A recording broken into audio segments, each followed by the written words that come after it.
Hey guys, welcome back to TheConnoisseur Reviews. I just got done watching WWE TLC, the Raw exclusive pay-per-view. I just want to run down the match card and give you my reviews and thoughts of what happened. Before we get this review started, I just wanted to say I know there was a couple last-minute changes. Bray Wyatt was replaced with AJ Styles for the Finn and Bray match, and Roman was replaced in the Shield main event with Kurt Angle. Huge news. I'll get more into it when I get there, but it is unfortunate what happened. I hope the two guys are doing well. I know there's a virus going around. A few other superstars are sick, and hopefully it's not too bad and they can come back soon and they have a healthy recovery. With that being said, I also wanted to say that this pay-per-view was a one-match pay-per-view, and it kind of showed that the last-minute changes did affect it. I'll get more into detail when I get to the match, but it made the whole pay-per-view a little underwhelming as a whole. So let's get started. The first match was on the pre-show. It was Sasha versus Alicia Fox. Unfortunately, I didn't watch the pre-show. I do know that Sasha won, which was against my prediction. I guess it's a good way to keep Sasha pretty active and on this winning streak. I know it's not a super winning streak, but it keeps her strong, and going forward, maybe she'll have a rivalry against Asuka or the women's champion. So we'll see where that goes. And then the show started off with Asuka's highly anticipated debut, and she fought Emma. This match was a pretty standard match. It was each superstar got their shots in and their spots in. It wasn't anything too special, but it was just great seeing Asuka on the main show and seeing the response that she's getting from the fans. I wish it was a shorter match, just so Asuka could just put Emma away a lot faster and just make her seem like this unstoppable beast, because commentary was saying how unbeatable she was. So it would have been kind of cool to show her off as this dominating force. She did win the match, which is great, which will shoot her right into maybe the main event picture for the women's division. So maybe a title shot, or maybe she'll feud with Sasha, who just recently won. But I see her going to that next level. So we'll see. Hopefully on Raw we'll see where her storyline develops. Emma got a few good shots in, so she didn't look too weak. And against Asuka, I wasn't expecting too much from her anyways. The next match was a cruiserweight tag team match. It was Cedric Alexander and Rich Swann versus the Brian Kendrick and Gentleman Jack Gallagher. I predicted that the heels were going to win, but the faces won, Cedric Alexander and Rich Swann. Again, it was a solid match. The cruiserweights got their spots in. It was entertaining, but I had no investment in this match because I don't watch 205 Live, so I don't really know what they're fighting over or what their storyline is. So it wasn't that interesting to me. But I mean, they did have a couple cool spots, and the match was fine. It was fine. And that comes to the next match, which was Mickie James versus Alexa Bliss for their women's championship. And this match I was actually kind of excited for. Mickie and Alexa have had a good back and forth over the week, so there was a good build up, and they were bringing up all these how Alexa brought her in. Unfortunately, Mickie was getting picked on for her age, and it was kind of reminiscent of the Mickie James fiasco. The match itself was fine. Like, it was a solid match. Both girls looked good. They got a lot of good moments in.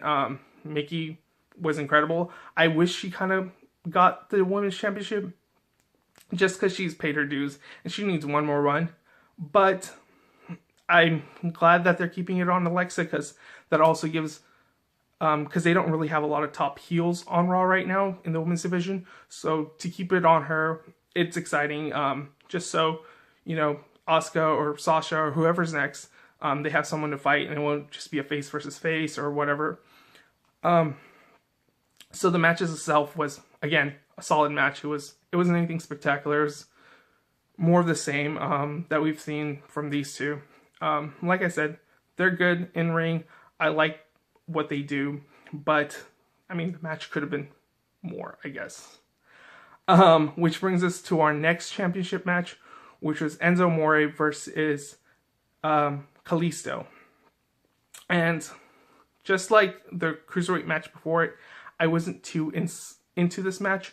I mean, the build-up was there, but it was so weak. Kalisa's not that great on the mic. Enzo's not a favorite of mine, and I was just so destroyed by this match. I honestly didn't care, and again, it was a serviceable match. I wasn't too invested. It wasn't that great. It kind of went by a blur. I think I was on my phone for most of it, so I wasn't like paying too much attention. I think I was reading Twitter feeds more. Like I said, it's good that Enzo has it, but I don't know where they're gonna go from here. There's not a strong top face to face him, so I don't know where this division's gonna go. It's kind of sad, and it's kind of sad not seeing Neville there, because I feel like if Neville was still there, it could have still been something. Because the division in the last few months has been kind of interesting, at least in the title picture. And now there's this kind of hole, and it's just, I don't care about it anymore like I did, 6 months ago. But it is what it is. The next match was supposed to be Bray Wyatt versus Finn Balor, or Sister Abigail versus the Demon King. It was changed last minute because Bray is down with an illness, and AJ was brought in. So it's still AJ versus the Demon King. And on any other given night, and with more build-up, this would have been a WrestleMania caliber match. Like, they're indie darlings. They're both former Bullet Club leaders. They're huge fan favorites right now in the industry. AJ's one of the top, if not the top guy on SmackDown. Finn is, fumbling around in Raw, but he was going to be that top spot in Raw before his injury last year. But I think with proper build-up and better direction for this match, it could have been so much better than what we got. The match itself was fine. It was a solid match. It's probably the match of the night, which isn't saying too much, because I know these two can do a lot more if given the opportunity. The match itself, it was fast-paced. It was fun. It was entertaining. Finn won at the end. But like I said, there wasn't too much build-up, so the investment wasn't there. The storytelling was... they did the best they could with nothing, They were just put together. They had a really solid match. It was great back and forth, great high spots, quick reversals, all this kind of stuff. It was good. It was really good. I liked it. But I wanted to love this match. And I didn't. I was left kind of like, okay, that was a good match. Maybe if they get a proper build later, I will appreciate it more. But it is what it is. And that being said, I'm also really sad and disappointed that Bray Wyatt didn't get to wrestle. I know it can be helped, but to see Sister Abigail would have been so refreshing and something new. Like, I feel like Bray Wyatt needed this resurgence, and he was getting it with his new gimmick. I was super interested, and I would love to see how this would have played off. And unfortunately, every time Bray seems to be about to break through his glass ceiling or do something new, something fresh, he gets injured or he gets sick, or he just gets taken out somehow, and he just so I don't know what Bray's gonna do after he comes back, which is unfortunate. And I hope if he does come back as Sister Abigail, because I really want to see where that goes. It was so interesting to watch. That being said, the next match was it wasn't announced early on. It was Elias Samson versus Jason Jordan. Jason Jordan was kind of bugging Samson throughout the whole night while he was trying to do his singing. And then it became a match, and it became the bathroom break match, which it felt like. It was so uninteresting. It was underdeveloped. I had no investment in this whatsoever. I'm interested in Elias's character. I want to see him do more. He's entertaining to see, like him doing his little singing gimmick, but he has no development. There's no direction for him. And then Jason Jordan, I like his in-ring work, but he has no direction in his story. Like, it feels like he's floundering between opponents, and which is sad. especially since he was built up as Kurt Angle's son. So unfortunately, this match was meh. I didn't care for it whatsoever.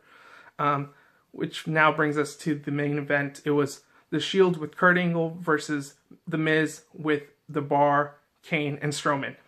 And like I said in my prediction video, I feel like this match was overkill. It was 3-on-5, and it was really unnecessary to bring in all these other entities, such as Kane and Strowman. I feel like they could have been doing something else. The Bar and Miz were enough to fight The Shield. The Bar is one of the strongest tag teams in the division, period. And Miz is a good and probably the top champion right now since Brock isn't there. And this match underwhelmed me so much. It was exciting to see Kurt Angle come back. The man still has it. There were spots here and there where it showed that he had lost a little bit of steam, but he did take a couple big bumps, like the one through the when Strowman power slammed him through a table. I thought it was legitimately injured. And then he comes back in, suplexes and angle slams and whatnot. He ends up winning the match for everyone. And when he was in the match, he was exciting. He was fun to watch when he was doing something.